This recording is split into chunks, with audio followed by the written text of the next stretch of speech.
வணக்கம். இன்னைக்கு நாம பார்க்க போற இந்த ஸ்பெஷலான கதையை பத்தி சொல்லணும்னா, இது நம்ம எல்லார் வாழ்க்கையிலயும் ரொம்பவே கனெக்ட் ஆகுற ஒரு விஷயம்.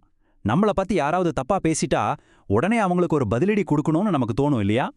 ஆனா எவ்வளவு பெரிய புத்திசாலியா இருந்தாலும் இந்த ஒரு விஷயத்துல எப்படி அவங்களோட மன அமைதியை அவங்களே கெடுத்துக்கிறாங்க அப்படிங்கிற சுவாரஸ்யமான உண்மையத்தான் இன்னைக்கு நாம ஆழமா அலச போறோம்.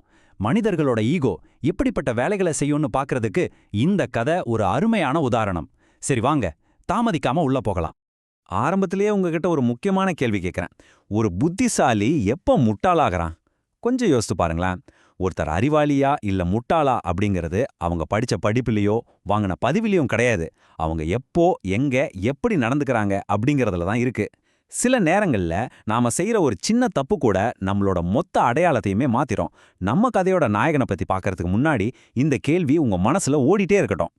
ரொம்ப காலத்துக்கு முன்னாடி ஒரு வளமான நாடு இருந்துச்சு. அந்த நாட்டை ஆட்சி செஞ்ச அரசர் சும்மா சொல்லக்கூடாதுங்க, எந்த குறையும் இல்லாத ஒரு மிகச்சிறந்த ஆட்சியாளர். அவரு சாதாரண அரசர் இல்ல, மிக பெரிய புத்திசாலி. அவருடைய அறிவு கூர்மையை பத்தி அந்த நாடே பெருமையா பேசும்.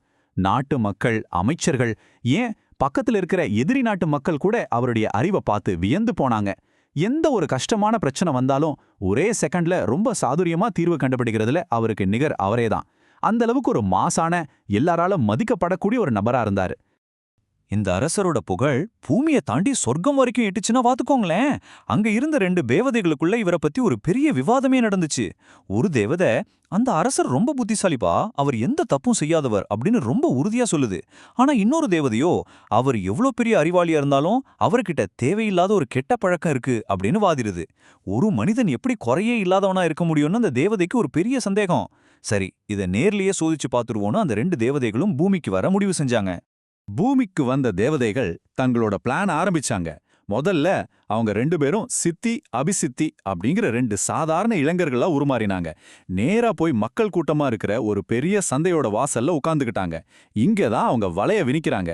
எந்த ஒரு ஆதாரமோ காரணமுமே இல்லாம அரசனை பத்தி ரொம்ப கேவலமா தரக்குறைவா கத்த ஆரம்பிச்சாங்க. இந்த அரசன் ஒரு முட்டாள், இவனுக்கு எதுவுமே தெரியாது அப்படின்னு அங்க போற வர்றவங்க காதுல விழுகிற மாதிரி ரொம்ப சத்தமா பேசிக்கிட்டு இருந்தாங்க. யாரும் அரசரை இப்படி பேசி கேட்டதே இல்லையே, இவங்க யாரு புதுசா வந்து இப்படி கத்துறாங்கன்னு மக்கள் எல்லாரும் இதை கேட்டபடியே அதிர்ச்சியில உறைஞ்சு போயிட்டாங்க. இந்த விஷயம் அப்படியே காவலர்கள் மூலமா அரண்மனைக்கு அரசரோட காதுக்கே போகுது. இப்போ அரசனுக்கு முன்னாடி ஒரு பெரிய சவால். அவருக்கு 2 ஆப்ஷன் தான். ஒன்னு, தன்னுடைய அதிகாரத்தை பயன்படுத்தி அவங்கள கூப்பிட்டு தண்டிக்கணும், இல்லனா அவங்களுக்கு வேற வேலை இல்ல, பித்து பிடிச்சவங்க நினைச்சு கண்டுக்காம விட்டுறணும். ஒரு புத்திசாலியான அரசர் என்ன பண்ணிருக்கணும்? அப்படியே விட்டுருக்கணும், கரெக்டா? ஆனா அரசரோட ஈகோ அதை சும்மா விடல. தன்னை பத்தி இவ்வளோ நாள் எல்லாரும் புகழ்ந்து பேசிட்டு இருந்தப்போ திடீர்னு 2 பேர் வந்து இப்படி அசிங்கப்படுத்துறாங்களேன்னு அவர் மனசு கொதிச்சுது. அவருடைய புத்திசாலித்தனத்தை விட அவருடைய அகம்பாவம் அந்த நேரத்துல மேலோங்கி நின்னுச்சு. தன்னுடைய புத்திசாலித்தனத்தை நிரூபிக்க அரசர் என்ன செஞ்சாருன்னு கொஞ்சம் கேளுங்க. அந்த 2 பேரையும் நேரா கூப்பிட்டு தண்டிச்சா சாதாரண அரசன் ஆயிடுவோம்னு நினைச்சு ஒரு கூட நிறைய ரொம்ப வித்தியாசமான பரிசு பொருட்களை அந்த 2 பேருக்கும் அனுப்பி வச்சாரு. அந்த பரிசுல தங்கம், வைரம்னு எதுவுமே இல்லைங்க. ஒரு பொட்டலம் மாவு, கொஞ்சம் சோப்பு கட்டிகள், அப்புறம் ஒரு பொட்டலம் சர்க்கரை, அவ்வளோலாம். இது மட்டும் ரொம்ப யோசிச்சு பரிசா அனுப்பி வச்சாரு அரசர். இத பாக்குற நமக்கு இது ரொம்ப சாதாரணமா தெரியலாம். ஆனா அரசரோட பார்வையில அதுக்கு பின்னாடி ஒரு பெரிய ராஜதந்திரம் ஒளிஞ்சிருந்துச்சு. ஒரு வாரம் கழிச்சு தன்னுடைய பரிசுக்கு என்ன ரியாக்ஷன் கிடைச்சிருக்குன்னு பார்க்க அரசர் மாறுவேஷத்துல அந்த சந்தைக்கு போறாரு. அந்த 2 பேரும் மக்கள் கிட்ட என்ன பேசுறாங்கன்னு கூட்டத்தோட கூட்டமா மறைஞ்சிருந்து கேக்குறாரு. அங்கதான் ஒரு ட்விஸ்ட். அந்த 2 பேரும் என்ன பேசிக்கிட்டாங்க தெரியுமா? நாங்க சொல்ற உண்மையான வார்த்தைகளை நிப்பாட்ட எங்க வாயை அடைக்கிறதுக்காக அரசர் இந்த பரிசுகளை எங்களுக்கு லஞ்சமா அனுப்பியிருக்காரு அப்படின்னு சுத்தி இருக்கிற மக்கள் கிட்ட ரொம்ப திமிரா சொல்லிட்டு இருந்தாங்க. அரசர் புத்திசாலித்தனமா செஞ்ச ஒரு விஷயத்த அவங்க தங்களுக்கு சாதகமா திருப்பி அரசரை இன்னும் மோசமானவனா மக்கள் மத்தியில சித்தரிக்க ஆரம்பிச்சாங்க. இத கேட்டதும் அரசருக்கு கோபம் உச்சிக்கு போயிடுச்சு. தன்னுடைய நிதானத்தை அவர் முழுசாவே இழந்தாரு. தன்னுடைய புத்திசாலித்தனத்தை எல்லாரும் கொண்டாடுவாங்கன்னு நினைச்சு வந்த அவருக்கு இந்த அவமானத்தை தாங்கிக்கவே முடியல. மார்வேஷத்துல இருந்த அரசர் வேகமா கூட்டத்தை விலக்கிக்கிட்டு அந்த 2 பேருக்கிட்டையும் கோபமா நடந்து போனாரு. இனிமே இவங்கள சும்மா விடக்கூடாது. தன்னுடைய அறிவாற்றலை பயன்படுத்தி அந்த இடத்திலேயே மக்கள் மத்தியில அவங்கள அசிங்கப்படுத்தணும், அவங்க வாயில நிரந்தரமா அடைக்கணும்னு முடிவு செஞ்சாரு. அரசர் எப்படி சாதுரியமா பதிலடி கொடுத்தாரு தெரியுமா? எல்லாரும் முன்னாடியே நின்னுக்கிட்டு தான் அனுப்புன அந்த பொருட்களுக்கு பின்னாடி இருந்த சீக்ரெட் மீனிங்க விளக்க ஆரம்பிச்சாரு. மாவை காட்டி சொன்னாரு, உங்களுக்கு எந்த வேலையும் இல்ல, ஒரு பிடி மாவு கூட சம்பாதிக்க வக்கீல் இல்லாத சோம்பேறிகள் நீங்கள்னு சொன்னாரு.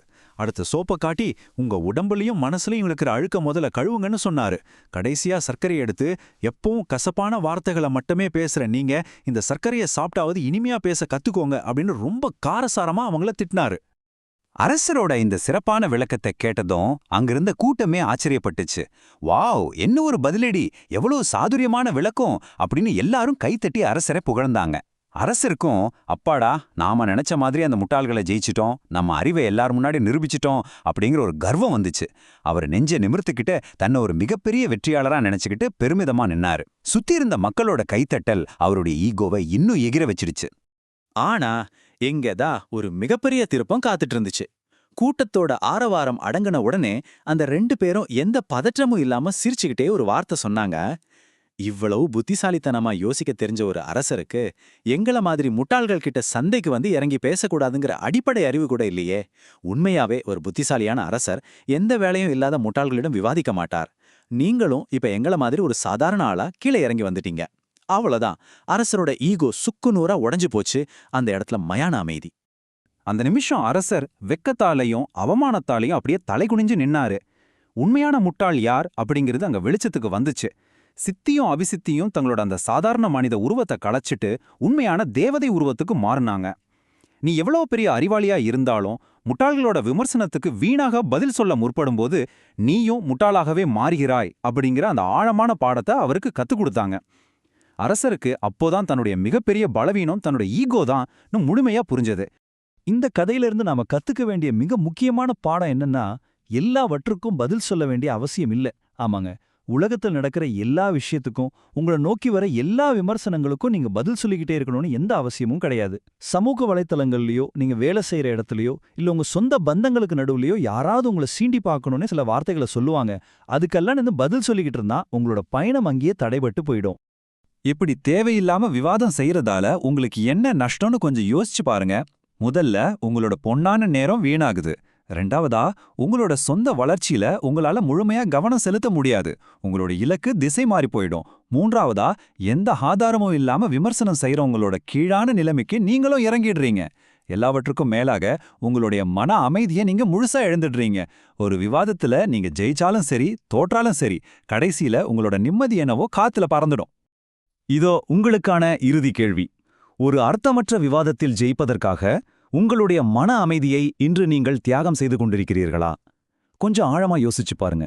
உங்களை சுத்தி இருக்கிற தேவையில்லாத சத்தங்கள் எல்லாம் கடந்து போங்க. குறை சொல்றவங்க சொல்லிக்கிட்டே தான் இருப்பாங்க, அது அவங்களோட வேலை. ஆனா நீங்க உங்களோட முன்னேற்றத்துல மட்டும் முழு கவனத்தையும் செலுத்துங்க.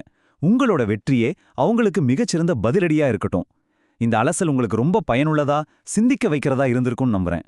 உங்களின் பொன்னான நேரத்திற்கும் கவனத்திற்கும் மிக்க நன்றி.